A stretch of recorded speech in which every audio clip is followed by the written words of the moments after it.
아메리카 대륙에서 가장 큰 육지 포유류인 들소는 수많은 아메리카 원주민 부족의 문화적, 정신적 삶의 필수적인 요소입니다. 이러한 통합적인 연결고리 덕분에 미국에서 들소 사육은 현재 매우 성공적으로 발전하고 있습니다. 그렇다면 그들은 어떻게 이렇게 거대한 동물을 키울 수 있을까요? 아래 영상을 시청하며 함께 탐험해 보세요. 미국에서는 농부들이 수많은 들소를 사육합니다. 미국 들소는 어떤 행동을 할까요? 이 들소는 북아메리카 대륙에 자생하는 종입니다. 유럽 들소와 더불어 이 특별한 들소는 오늘날까지 우리와 함께하는 두 종 중 하나입니다. 과거에는 거대한 무리를 지어 이동했습니다. 19세기 이후 이 종은 멸종 위기에 처했습니다. 한편 최근 목장주들은 다른 동물들과 마찬가지로 농장에서 들소를 사육함으로써 이 문제를 해결하기 위한 조치를 취하고 있습니다. 대규모 가축 모형을 제작하는 과정에서 헛간을 짓는 것은 다른 많은 종류의 소와 마찬가지로 매우 중요한 것으로 여겨집니다. 반면 들소는 360kg에서 540kg에 달하는 거대한 동물입니다. 목장주들은 일반 가축 농장에 밀집된 지역에서 들소를 사육할 수 없기 때문에 대신 견고한 금속 울타리를 쳐 외부에 들소를 키우는데 주력합니다. 야생 들소는 난폭한 것으로 알려져 있기 때문에 목장 주변에 나무 울타리를 설치하는 것은 피해야 합니다. 들소가 나무 울타리를 쉽게 파괴할 수 있기 때문입니다. 이 품종의 소를 가축화하는 과정을 통해 미국의 수많은 농부들은 들소를 다른 농장 소 품종과 교배하여 대부분의 들소보다 더 우수한 잡종을 생산해 왔습니다. 송아지를 대량 생산하기 위해 다른 품종의 소와 교배하기도 합니다. 이 송아지들은 생후 약 6개월에서 9개월이 될 때까지 어미와 함께 지내다가 그 후 어미와 떨어져 무리 생활을 하게 됩니다. 잡종 들소의 적대적인 행동이 줄어들고 무리에 더 잘 적응하게 됩니다. 농부들은 목초지에서 수십 마리의 소를 방목하는 동안 소들이 서로 공격하는 것을 걱정할 필요가 없습니다. 또한 들소소는 목장에서 천연풀을 먹으며 이는 들소에게 추가적인 영양분을 제공합니다. 들소소는 토끼를 모는 일을 담당하고 있기 때문입니다. 이 지역에서 플랭크 소에게 일반적으로 사용되는 사료로는 건초나 옥수수, 고단백 곡물과 같은 상업용 사료가 있습니다. 자동급이기는 가축이 무리하게 다루어도 견딜 수 있도록 견고한 구조가 필수적입니다. 목장주들은 건강 문제를 보이는 소를 신속하게 파악하기 위해 가축을 정기적으로 검사합니다. 모든 무리는 소에게 발생할 수 있는 잠재적 건강 문제를 예방하기 위해 최소 하루에 한 번 철저한 검사를 받습니다. 들소는 농장소보다 기생충 감염에 대한 저항력이 강하지만 여전히 특정 기생충 질병에 취약합니다. 따라서 병든 소를 적시에 발견하고 치료하기 위해서는 정기적인 건강검진이 필수적입니다. 들소 사육은 주로 동물로부터 고기를 구입하기 위한 목적으로 이루어집니다. 기준을 충족하는 것으로 판단되는 소는 관례에 따라 가공 공장으로 보내집니다. 들소가 정해진 체중에 도달하면 농장주는 도축장으로 이송하여 직접 도축합니다. 들소 도축장은 들소의 무게가 지나치게 무겁기 때문에 다른 공장들보다 더욱 독특한 시설입니다. 그 결과 도축 과정을 지원할 기계가 없습니다. 따라서 노동자들은 어떤 비밀도 지킬 수 없으며 동물들과 직접 접촉해야 합니다. 들소 도축은 농장에서 사육되는 소나 버팔로, 도축과 유사한 방식으로 진행됩니다. 가죽과 내장을 제거하기 위해 여러 단계의 도축 과정을 거칩니다. 이 단계들은 주로 식용으로 고기를 꺼내는 과정으로 구성됩니다. 72시간 동안 냉장 보관한 들소소의 사체는 냄새와 잠재적으로 위험한 미생물을 제거하기 위해 절단 및 포장 단계로 옮겨집니다. 최근 식단을 고민하다가 칼로리와 포화지방이 낮으면서도 단백질은 풍부한 고기를 찾기 시작했다면 들소고기를 고려해보는 것이 좋습니다. 들소 불고기는 살코기 중에서도 지방이 적고 건강에도 상당한 이점을 제공한다고 생각합니다. 들소고기 경매는 정기적으로 진행되며 약 200건의 입찰이 가능합니다. 소들을 관찰하기 위해 관람객들은 위층 쿼아크 꼭대기로 올라갑니다. 소의 평균 가격은 $950에서 $1,000 사이입니다. 갈비는 여전히 고객들에게 가장 독특하고 독특한 고기 중 하나로 여겨지며 특정 지역에서만 소비되고 있습니다. 그럼에도 불구하고 대부분의 미국인들은 일반적인 소고기 제품을 선호합니다. 그들은 그것이 품질을 보장하고 사용 시 더 안전하다고 생각합니다. 알래스카주의 축산 농장들은 매년 심한 눈볼에 시달리며 이로 인해 수천 마리의 소들이 악천후에 고립됩니다. 소들이 눈 속에 파묻혀 살아남지 못하면 일부 농장은 모든 재산을 잃을 수도 있습니다. 알래스카의 농부들은 이 눈볼에 어떻게 대처하고 있을까요? 자, 이제 그 이유를 알아보겠습니다. 미국 목장에서 사육되는 수천 마리의 소들은 눈보라 속에서 살아남는 법을 배워야 합니다. 미국 남서부에서 가장 극심한 기상 조건을 가진 것으로 알려진 지역은 어디일까요? 기후변화가 가장 심한 곳은 남서부 지역입니다. 여름에는 날씨가 덥고 건조한 반면 겨울에는 폭설이 내리는 날이 날수보다 많습니다. 눈보라는 인명과 재산에 막대한 피해를 입힙니다. 눈보라는 전국 수백 개의 축산 농장에 심각한 피해를 입힙니다. 눈보라는 매년 발생합니다. 미국 남서부 지역에서 사육되는 소의 약 50%는 주로 방목을 통해 사육됩니다. 대부분의 소는 예외 없이 1년 내내 방목됩니다. 기온이 영하로 떨어지고 땅이 눈으로 뒤덮인 혹독한 겨울 내내 목장주들은 소들에게 방목을 계속합니다. 반면 그들은 낮에만 방목을 허용되고 밤에는 헛간에서 휴식을 취하고 몸을 따뜻하게 유지할 뿐입니다. 소들이 혹독한 기상 조건에 적응할 수 있다는 사실이 눈에 뒤덮인 채 장시간 야외 활동을 견뎌낼 수 없다는 사실을 바꿀 수는 없습니다. 다시 한번 말하지만 목장주들은 이런 상황에 직면하고 싶어 하지 않습니다. 눈보라가 자주 발생하는데 소 떼는 눈이 올 때 어떻게 빠져나가야 할지 모르는 경우가 많아 피해가 몇 배로 커질 수 있습니다. 눈보라가 한번 내릴 때마다 수천 마리의 소가 갇히고 사라지는 사고가 발생하여 목장주들에게 심각한 피해를 입힙니다. 얼음으로 뒤덮인 곳에 우유를 보관하는 목장주와 축산 농가들은 지난 몇 년 동안 겨울 폭풍으로 인한 피해를 지속적으로 기록해야 했습니다. 이러한 폭풍으로 인해 수천 마리의 소가 며칠 만에 폐사했고 유실된 소의 수는 5천 마리에서 5만 마리 사이로 추정됩니다. 이는 주 전역에서 축산업에 가해진 가장 심각한 피해대입니다. 가장 안타까운 점은 매년 눈보라가 내릴 수 있다는 것입니다. 눈이 너무 많이 쌓여 때로는 수미터에 달하기도 하고 눈 속에 파묻힌 동물들을 찾을 수 없어 구조작업 또한 매우 어렵습니다. 눈의 심각도는 상황에 따라 다를 수 있지만 구조작업은 항상 어렵습니다. 눈이 녹기 전까지는 수색 및 구조대원과 농부들이 동물들을 찾을 수 없을 것입니다. 눈볼에서 운 좋게 살아남은 소는 극소수에 불과합니다. 목장주들은 갇힌 가축들을 구하기 위해 엄청난 노력을 기울여야 합니다. 가능한 한 빨리 구조하지 않으면 추위와 영양실조로 가축들이 죽게 될 것입니다. 눈보라로 인해 남서부 지역 목장주들은 수백만 달러의 피해를 입었습니다. 피해 규모를 줄일 수 있는 예방 조치가 있었다 하더라도 그들은 눈보라의 규모를 가늠할 수 없었습니다. 눈보라로 인한 피해에 대처하기 위해 목장주들은 어떤 조치를 취했을까요? 겨울 목초지에는 흔히 나무나 관목이 빽빽하게 늘어선 것처럼 자연 방풍림이 조성되어 있으며 이러한 방풍림은 겨울 목초지의 자연 방풍림 역할을 할 수 있습니다. 한편 바람을 막을 수 없는 경우 임시 방풍림이 겨울 목초지의 대안이 될 수 있습니다. 또한 눈보라와 추운 날씨로 인해 생산자들은 사료 공급 방식을 조정해야 할 필요성을 느낍니다. 소의 사료를 갑자기 바꾸면 불편할 수 있으며 동시에 소화 문제를 야기할 수 있습니다. 겨울 폭풍 중이나 후에 소의 사료를 바꿀 때는 소가 새로운 사료에 적응할 충분한 시간을 갖도록 점진적으로 바꾸는 것이 중요합니다. 농부는 소에게 추가 에너지를 제공하기 위해 괴너지 곡물을 급여해야 합니다.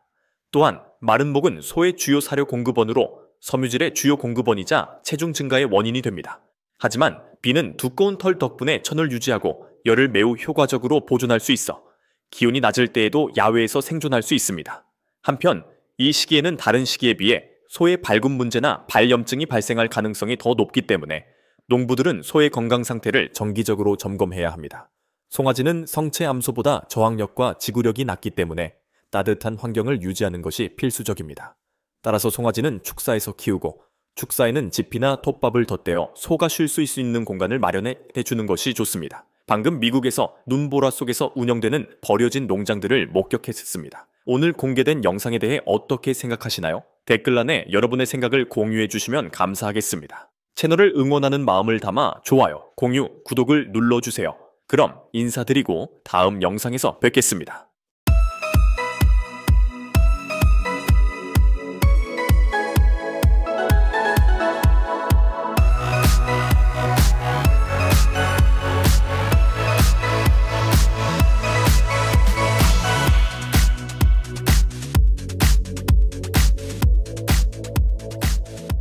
지구상에서 가장 중요한 전참 어종 중 하나로 여겨지는 대구의 매혹적인 세계에 푹 빠져보세요. 매년 수백만 톤의 대구가 잡히고 전통적인 피시앤칩스와 풍성한 해산물 스튜 등 전 세계적으로 유명한 요리의 주요 재료로 사용된다는 사실 알고 계셨나요? 다양한 고대 및 현대적 방식으로 대구를 잡는 차가운 바다에서부터 이 귀중한 생선을 손질하고 필레로 만들어 여러분의 식탁에 올리는 최첨단 가공 공장에 이르기까지 이 영화를 통해 여러분을 여행으로 안내해드리겠습니다. 대구에는 대서양 대구, 태평양 대구, 그린란드 대구 이렇게 세 가지 주요 품종이 있으며 모두 차가운 바닷물에 서식한다는 사실 알고 계셨나요? 해저에 사는 이 생물들은 해저에서 시간을 보내며 먹이를 찾는 것을 좋아합니다. 대구의 일반적인 길이는 약 129도 5cm, 그리고 무게 범위는 다음과 같습니다. 25부터 35kg 하지만 무게가 220파운드, 약 100kg 달하는 괴물 같은 녀석들도 있습니다. 다른 어류와 비교했을 때 대서양 대구의 수명은 최대 25년으로 상당히 놀랍습니다. 번식 가능성이 가장 높은 시기에 대구는 새끼를 낳을 이상적인 장소를 찾기 위해 최대 200km까지 이동할 수 있습니다. 북대서양의 많은 해안마을에서 대구 낚시는 오랫동안 삶의 방식이었습니다. 노르웨이와 그린란드의 차가운 피오르드, 캐나다 뉴펀들랜드의 바위 해안, 그리고 영국이 위치한 북해가 여기에 포함됩니다. 이 지역에는 영양분이 풍부한 차가운 물이 풍부하여 대구가 번성하기에 이상적인 환경입니다. 오랜 세월 동안 어부들은 대구를 잡기 위해 다양하고 독창적인 방법을 고안해왔습니다. 통망어업은 오늘날 상업어업에서 활용되는 가장 전통적인 방법 중 하나입니다. 특히 얕은 만이나 피오르드에서 산란하고 얕은 물에서 헤엄치는 지역에서 인기가 높습니다. 따라서 대구가 특정 해안 지역 근처에 모이기 시작하면 어부들은 깔때기 모양의 긴 그물, 즉 트랩 그물을 설치합니다. 이 그물은 대구를 좁은 곳으로 유도하여 대구에게 해를 끼치지 않고 부드럽게 포획할 수 있도록 합니다. 저층 트롤 어업은 대구 채집 과정에서 중요한 역할을 하는 또 다른 방법이며 말 그대로입니다. 대구와 같은 저층 서식 어종을 잡기 위해 어부들은 크고 무거운 그물을 사용하여 해저를 따라 끌어당깁니다. 대구와 해저 근처에 서식하는 다른 어종을 채집하기 위해 그물에는 무게가 있는 롤러가 장착되어 있어 그물이 움직이는 동안 해저에 가깝게 고정됩니다. 대량 포획에 효율적인 방법임에도 불구하고 해양 환경, 특히 해저 생태계에 미치는 영향 때문에 다소 논란의 여지가 있습니다. 대구를 잡는 또 다른 전통적이고 환경적으로 유익한 방법인 통발 낚시는 놀라울 정도로 사용하기 쉬우면서도 좋은 결과를 얻을 수 있는 방법입니다. 어부들은 통발이나 미끼가 달린 통발을 사용하는데 이는 해저에 설치된 수중 가두리와 유사합니다. 대구는 통발이나 통발 속으로 헤엄쳐 들어가 미끼를 빨아들이지만 일단 통발 안으로 들어가면 쉽게 빠져나올 수 없습니다. 지깅은 대구를 잡는 방법으로 직접 손으로 잡고 매우 까다로운 선택이 필요합니다. 소규모 어업이나 낚시 애호가들이 취미로 즐기는 낚시에서 자주 선호합니다. 이 기법은 지그라고 불리는 무게줄을 단 미끼에 낚싯줄을 연결하는 것을 포함합니다. 지그를 여러 번 들어 올렸다 내렸다 하면서 먹이의 움직임을 흉내냅니다. 대구는 호기심과 배고픔을 동시에 느끼는 포식자이기 때문에 유인되어 지그에 낚싯줄을 꽂기 시작합니다. 이 전략은 정확성을 보장할 뿐만 아니라 발생하는 부수어 횡량도 줄여줍니다. 마지막으로 오랫동안 사용되어 왔지만 여전히 성공적인 전략인 연승 낚시가 있습니다. 이 방법은 수 킬로미터까지 뻗을 수 있는 단일 낚싯줄에 수백 개, 심지어 수천 개의 미끼가 달린 바늘을 꽂는 것입니다. 일반적으로 이 바늘에는 대구가 대량으로 먹는 오징어, 청어 또는 다른 작은 물고기가 미끼로 사용됩니다. 대구와 다른 저서어류를 유인하기 위해 이 낚싯줄을 하루 종일 물에 담가둡니다. 이 방법은 효율적이면서도 한꺼번에 많은 양의 어류를 잡을 수 있으며 트롤 어업보다 선별적인 어획이 가능합니다. 어선이 항구로 돌아오면 갓 잡은 대구가 가득 담긴 대형 크레인 후크와 대형 통을 사용하여 하역 작업을 시작합니다. 그 후 생선은 가공시설로 신속하게 이송되어 대형 산업용 탱크에서 완벽하게 세척되어 다음 공정 단계에 투입될 수 있도록 깨끗하게 준비됩니다. 세척 후 대구는 크기와 품질에 따라 꼼꼼하게 분류되어 각 생선이 가장 효과적으로 사용될 수 있도록 적절하게 처리됩니다. 통째로 냉동할 수 있는 생선의 머리는 세척 및 분류 과정을 거친 후 제거되며 이후 다양한 산업용 냉동 장비를 사용하여 통째로 냉동할 수 있도록 트레이에 조심스럽게 배치됩니다. 결론적으로 이 냉동 대구는 주로 외식업에 공급하기 위해 커다란 봉지에 포장됩니다. 이 산업에는 요리 및 가공을 위해 고품질 냉동 대구를 필요로 하는 레스토랑과 해산물 공급업체가 포함됩니다. 남은 대구를 필렛으로 가공한 후 가장 깨끗하고 보기 좋은 부위를 나머지 생선과 조심스럽게 분리합니다. 필렛 가공은 전문가의 손과 최신 기계 모두를 통해 이루어집니다. 필렛은 작업자가 수작업으로 매우 정밀하게 다듬으며 대량 생산 시에는 최첨단 필렛 기계를 사용하여 공정 속도를 높입니다. 필렛을 다듬은 후 크기와 무게에 따라 필레를 분류하는 부품 강판을 거칩니다. 이를 통해 고객에게 균일한 품질의 필레를 제공할 수 있습니다. 이후 신선하고 흰 필레 조각은 신선도 유지를 위해 급속 냉동되거나 상자와 봉지에 정성껏 포장되어 유통될 준비를 합니다. 이 두 가지 공정은 모두 완벽한 공정을 위해 수행됩니다. 오메가3 지방산, 비타민, B12, 그리고 인과 셀레늄 같은 미네랄은 대구살에 함유된 필수 영양소 중 일부에 불과합니다. 대구살은 지방 함량이 낮고 고품질 단백질 함량이 높습니다. 이러한 영양소는 심장 건강, 뇌 기능, 그리고 전반적인 웰빙에 도움이 됩니다. 대구는 전 세계적으로 인기 있는 식품이지만 아시아, 북미, 유럽의 일부 지역에서 특히 인기가 높습니다. 전통 음식인 피쉬앤칩스는 대구를 주재료로 사용하는 것으로 잘 알려진 요리입니다. 대구는 살이 부드럽고 얇으며 하얗기 때문에 튀김 요리로 아주 좋습니다. 전통적으로 생선을 튀기기 전에 가벼운 맥주, 반죽이나 양념한 밀가루를 사용하여 원하는 바삭함이 될 때까지 튀깁니다. 대구는 살코기가 하얗고 지방이 적어 다양한 요리에 적합합니다. 이러한 이유로 대구는 살이 부드러우면서도 조리 과정 내내 본래의 맛을 유지하기 때문에 튀김, 베이킹, 그릴 요리에 널리 사용됩니다. 적당한 풍미 덕분에 소스나 향신료를 듬뿍 넣어도 그 자체로 맛이 강해지지 않습니다. 대구는 단순히 식탁 위의 생선이 아니라 온 나라의 생명줄과 같습니다. 많은 사람들이 대구를 피쉬앤칩스의 별미로 알고 있지만 이 생선이 북극 경제에 얼마나 큰 힘을 실어주는지 아는 사람은 거의 없습니다. 노르웨이 북부, 아이슬란드, 그리고 러시아 일부 지역에서 대구 낚시는 단순한 계절의 문제가 아니라 문화적인 의미를 지닙니다. 어떤 지역 사회에서는 모든 것이 매년 대구의 이동을 중심으로 돌아갑니다. 대구가 도착하면 마을은 활기를 띠고 학교는 문을 닫고 가족들은 모이며 여러 세대에 걸쳐 함께 얼음처럼 차가운 바다로 나갑니다. 대구철은 수입, 난방유, 심지어 학비까지 의미합니다. 이처럼 혹독한 환경에서 대구는 단순한 식량이 아니라 얼어붙은 황금과 같습니다. 하지만 대구 이야기는 경제적인 차원을 넘어 국제 정치에도 영향을 미쳤습니다. 역사적으로 대구는 주요 해상 분쟁을 촉발했는데 가장 유명한 것은 아이슬란드와 영국 간의 대구 전쟁입니다. 1950년대부터 1970년대까지 어업권을 둘러싼 이러한 긴장감 넘치는 대치 상황 속에서 트롤 어선들은 해상에서 충돌을 하고 해군 함정들은 방어를 위해 배치되었으며 전 세계 언론은 어류를 둘러싼 전쟁을 선포했습니다. 비록 직접적인 충돌은 없었지만 이 분쟁은 국제 해양 경계의 재편과 해상법의 영구적인 변화를 초래했습니다. 이는 전 세계의 대구에 대한 수요가 광범위한 결과를 초래할 수 있음을 보여주는 충격적인 사건이었습니다. 더욱이 대구 산업은 단순한 어업에서 고도로 발전된 완전 활용 시스템으로 진화했습니다. 오늘날에는 어떤 것도 버려지지 않습니다. 최상급 대구살은 시장과 식당으로 팔려나가지만 대구 머리는 서아프리카로 운송되어 별미로 여겨집니다. 뼈는 칼슘 보충제로, 껍질은 미용 제품에 사용되는 콜라겐으로 가공됩니다.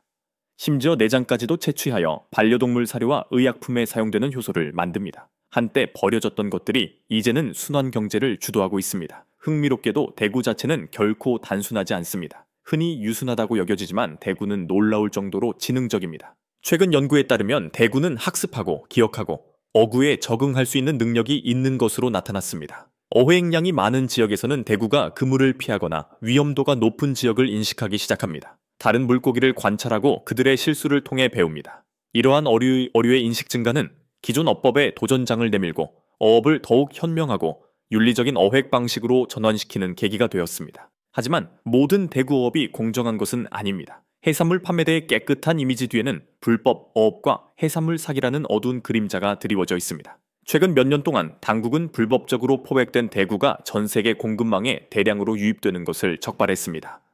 일부 업체들은 이윤을 늘리기 위해 값싼 대구를 야생 대서양 대구로 허위 표시하여 규제기관과 소비자 모두를 속이고 있습니다. 유럽과 북미의 슈퍼마켓 필렛 DNA 검사 결과 허위 표시가 만연하다는 사실이 드러났습니다. 이러한 암시장은 해양 생태계를 위협할 뿐만 아니라 정직한 어부들의 생계마저 위협합니다. 하지만 합법적인 대구 어업조차도 시간과의 싸움입니다. 일단 잡히면 생선의 질감과 맛을 유지하는 것은 과학적인 작업입니다. 핵심은 냉각 곡선에 있습니다. 이는 부드럽고 쫄깃한 식감을 유지하기 위해 몇 시간 안에 생선을 냉각하는 정밀한 과정입니다. 너무 따뜻하면 생선이 물컹해지고 너무 차가우면 섬세한 식감을 잃습니다. 오늘날의 가공업체들은 실시간 온도 센서와 자동화된 라인을 사용하여 어망에서 냉동고까지 매 순간이 소중하게 여겨지도록 합니다. 대구 어업에서 가장 귀하게 여겨지는 부산물 중 하나는 바로 간입니다. 대구 간유는 오랜 역사를 가지고 있습니다. 한때 전후 유럽 학생들에게 나눠주던 대구 간유는 이제 비타민 A, D, 그리고 오메가3 함량으로 찬사를 받는 세계적인 건강 보조식품이 되었습니다. 부드럽게 증기로 추출한 대구 간유는 몇 시간 안에 병입되어 신선함과 풍부한 영양을 보장합니다. 단순한 건강 트렌드가 아니라 수세기 동안 이어져 온 건강 보조식품이 현대적인 형태로 다시 태어났습니다. 어떤 대구는 가공을 위해 육지로 올라오지만 어떤 대구는 해안에 닿지 못합니다. 대신 이들은 자체 가공 공장 역할을 하는 대형 트롤선인 부유식 여선에서 전적으로 처리됩니다. 이 어선들은 대구의 내장을 제거하고 손질하고 필렛을 만들고 냉동하고 포장하는 작업을 바다에서 직접 진행합니다. 선상 작업자들은 몇 주 동안 좁은 공간에서 엄격한 위생 규정에 따라 24시간 내내 기계를 작동하며 생활합니다. 이러한 부유식 어선들은 놀라울 정도로 효율적이지만 지속 가능성과 관리 감독에 대한 우려를 불러일으킵니다. 하지만 대구 지느러미 아래의 자연마저도 변화하고 있습니다. 해수 온도가 상승함에 따라 대구는 더 차가운 바닷물을 찾아 북쪽으로 이동하고 있습니다. 그들의 고대 번식 경로가 변화하고 있으며 어부들은 더 깊고 예측 불가능한 영역으로 대구를 따라가고 있습니다. 생물학자들은 이제 위성 태그를 사용하여 대구의 이동을 추적하고 실시간으로 그들의 행동을 지도하고 있습니다. 이러한 이동은 단순히 어류 개체수에만 영향을 미치는 것이 아니라 수세기 동안 대구에 의존해온 지역 경제 전체를 변화시키고 있습니다. 결국 대구는 단순한 물고기가 아닙니다. 역사, 경제, 생태, 그리고 전통이 모두 하나의 종에 담겨 있습니다. 북극 피오르드에서 공장 생산 라인까지, 고대 치료법에서 현대 전쟁터까지 대구의 여정은 하나의 물고기가 세상을 어떻게 변화시킬 수 있는지 그 복잡하고 때로는 놀라운 방식을 보여줍니다.